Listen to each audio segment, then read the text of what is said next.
तो ज्यादातर अभी तक जो है वो जातीय समीकरण पर ही पूरा मुद्दा छाया हुआ है। और उपचुनाव हमेशा सत्ता का रहा है, ये माना जाता रहा है। लेकिन ठाकुर ब्राह्मण कोट नहीं कर रहा, ब्राह्मण ठाकुर कोट नहीं कर रहा है। और जो है चाहे वो 17 का चुनाव रहा तब भी हारे, 22 में भी कुछ कम ही अंतराल से वोटों से हारे हैं। ब्राह्मण कुर्मी कोट नहीं करता, कुर्मी ब्राह्मण कोट नहीं कर रहा, इसको लेकर बड़े उत्तर प्रदेश की 10 विधानसभा सीटों पर उपचुनाव होना है।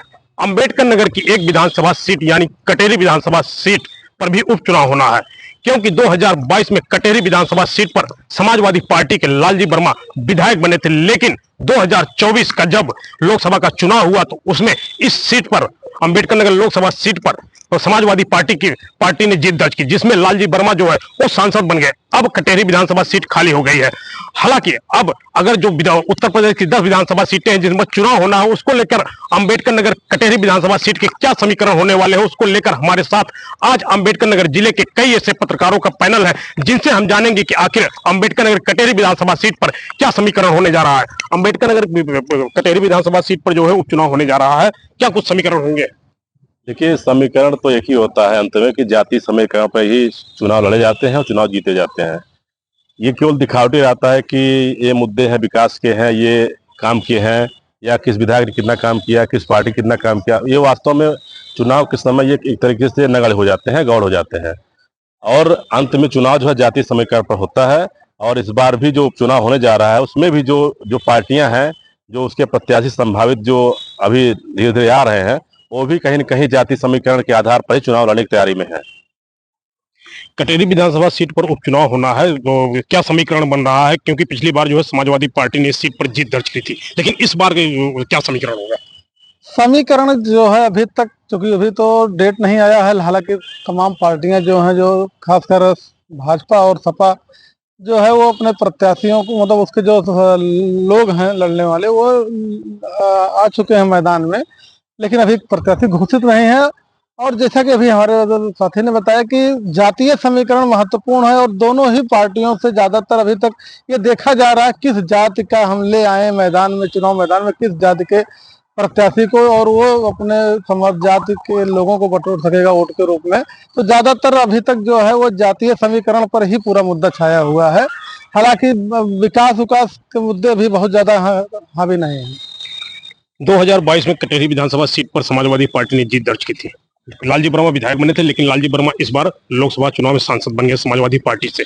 तो ऐसे में क्या लग रहा है कि कटेरी विधानसभा सीट का जो है वो समीकरण इस बार क्या होगा, चुनावी मुद्दे क्या होंगे? जब तक सभी पार्टियां अपना प्रत्याशी नहीं घोषित कर देंगी तब तक कुछ कह पाना मुश्किल है, क्योंकि जाति समीकरण अंबेडकर नगर चला, हमेशा जाति फैक्टर चला है। जिस जात से प्रत्याशी होते हैं उसी जात का वो होता है रुझान लोगों में। जब तक पार्टी अपना प्रत्याशी नहीं घोषित कर देती है कि भाजपा किसको बना रही प्रत्याशी, सपा किसको बना रही, तब तक कुछ कह पाना मुश्किल है। और उपचुनाव हमेशा सत्ता का रहा है, ये माना जाता रहा है। लेकिन अंबेडकर नगर पिछले उपचुनाव 2019 में जो हुआ था उसमें समाजवादी जीत हासिल की थी। अंबेडकर नगर में समाजवादी कहीं ना कहीं मजबूत है, लेकिन प्रत्याशी के ऊपर निर्भर करता है कि चुनाव कौन जीतेगा। बता रहे हैं उपचुनाव जो है हमेशा जो है सत्ता का रहा है। इस बार भी बीजेपी जो है सत्ता में है। अंबेडकर नगर की कटेरी विधानसभा सीट जो है उस पर उपचुनाव होने जा रहा है। क्या लग रहा है कि यहाँ क्या समीकरण होंगे? देखिए, अगर हम कटेरी विधानसभा की बात करें तो अभी तक वहाँ सपा और बसपा चुनाव लगातार जीतती आ रही है। सही बात है कि बहुत पहले जो है भाजपा चुनाव जीती, उसके बाद भाजपा खाता नहीं खुला है। दूसरी बात समीकरण की बात करूं तो सबसे बड़ी जो देखने को मिलता है कि जाति समीकरण कैसे फिट बैठता है।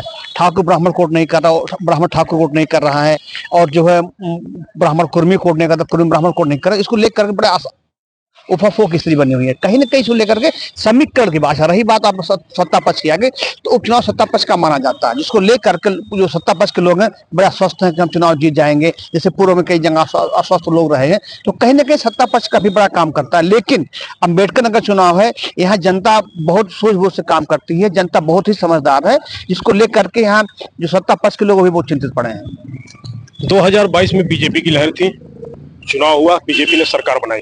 इस बार 2024 के लोकसभा चुनाव में कटेरी से विधायक लालजी वर्मा सांसद बन गए हैं। तो कुल मिला के क्या लग रहा है, कटेरी में उपचुनाव होना है इस बार जो है, वहाँ पे क्या समीकरण बन रहा है? समीकरण की बात की जाए, कटेरी विधानसभा में दो बार बीजेपी के प्रत्याशी रहे, चाहे वो 17 का चुनाव रहा तब भी हारे, 22 में भी कुछ कम ही अंतराल से वोटों से हारे हैं। और वरहा जो जाति समीकरण सबसे ज्यादा हावी रहता है, बर्मा टिकट पाता है तो कुर्मिला भी एक तरफा वोट चली जाती, किसी की नहीं मिलती है। और यदि ब्राह्मण पाता है तो क्षत्रिय ब्राह्मण अभी तक साथ रहते थे, लेकिन अब कुछ चुनावों से देखा जाता है कि ब्राह्मण टिकट पाता क्षत्रिय कट जा रहा है। बाकी और बात नहीं, पता नहीं क्या ऐसी बात हुई है, बीच में आई है, लोग इधर उधर भटक रहे हैं एक तरफा। जैसे बीजेपी के नाम पर लोग कहते हैं सत्ता की पार्टी वोट देना चाहिए, वोट दिए भी। पिछली बार निषाद खाते में सीट चली गई, बीजेपी को टिकट ही नहीं मिला और उनका निशान भी बदला, जिससे उसका भी बहुत असर रहा है चुनाव में। इस बार भी लोग लगे हैं, निषाद पार्टी अपने दावा कर रही हम लेंगे, बीजेपी अपने लिए, तो दोनों प्रत्याशी लड़। लेकिन सबसे बड़ा महत्वपूर्ण मुद्दा अम्बेडकर नगर विकास कितना भी हो जाए, विकास नगण्य हो जाता है, आ जाता है, लास्ट में गिर के घूम फिर कर वही बात आती है, जाति मुद्दा हावी हो जाता है। और जो जिसकी जाति ज्यादा होती है, जिधर रुझान होता है, उसकी सरकार, उसका वही चुनाव जीतता है। अम्बेडकर नगर में वो जलालपुर में उपचुनाव हुआ, वो भी सपा जीती। यहाँ भी अब सत्ता में तो बीजेपी है, लेकिन उपचुनाव होना है। अब उपचुनाव में देखने वाली बात है किस जाति समीकरण सटीक बैठता है और वही बाजी भी मारेगा। कटेरी विधानसभा सीट पर उपचुनाव होने जा रहा है, क्या मुद्दे रहेंगे? मुद्दा विकास का होगा और जातीय समीकरण का मुद्दा है। रही बात बीजेपी की, बीजेपी यदि धर्मराज निषाद को टिकट देती है तो निश्चित तौर पे सभी वर्गों का वोट उसे मिलेगा और बीजेपी अपना परचम लहराएगी। लोकसभा की पुनरावृत्ति नहीं होगी। जलालपुर में जो उपचुनाव हारी थी वो बीजेपी जीतेगी अगर धर्मराज निषाद को सीट मिलती है। तो अम्बेडकर नगर के तमाम वो पत्रकार साथी थे जिनका साफ तौर पे कहना कहीं ना कहीं अम्बेडकर नगर में जाति समीकरण वो यहाँ पे हावी है। कुल मिलाकर जब कटेरी की विधानसभा का उपचुनाव होगा तब ये देखने वाली बात होगी कि आखिर अम्बेडकर नगर कटेरी विधानसभा सीट से कौन सी पार्टी अपनी जीत दर्ज करेगी। अम्बेडकर नगर से वेद प्रकाश पाठक, भारत समाचार।